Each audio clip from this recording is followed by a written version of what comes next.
झारखंड सरकार की महत्वाकांक्षी मैया सम्मान योजना की अर्हता रखने के बावजूद पिछले 6 महीने से 18 साल पूरा कर चुकी युवतियां इस योजना का लाभ नहीं ले पा रही हैं।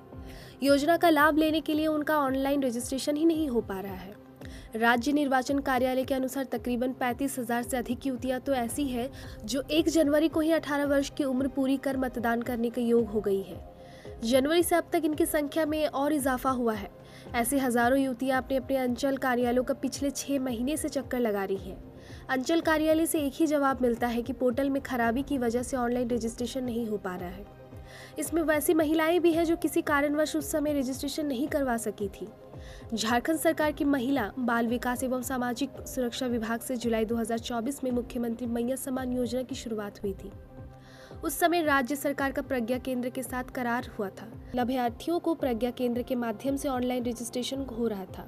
ऑनलाइन रजिस्ट्रेशन में बड़े पैमाने पर गड़बड़ी पाए जाने, बिना सही दस्तावेज के बिना निबंधन करने का मामला प्रकाश में आने के बाद झारखंड सरकार ने दिसंबर 2024 में प्रज्ञा केंद्र के साथ करार समाप्त कर अपना पोर्टल लॉन्च कर दिया।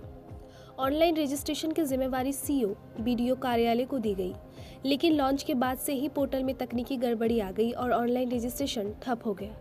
फिलहाल राज्य में 18 से 50 वर्ष तक की 55 लाख महिला लाभुकों को सीएम मैया सम्मान योजना का लाभ मिल रहा है। इनके खाते में डीबीटी के माध्यम से बैंक अकाउंट में हर महीने 2500 रुपये दी जा रही है। पोर्टल में तकनीकी गड़बड़ी होने की वजह मैया सम्मान योजना की पोर्टल झारनेट सेवा से जुड़ी है। झारनेट पहले से ही ओवरलोडेड है।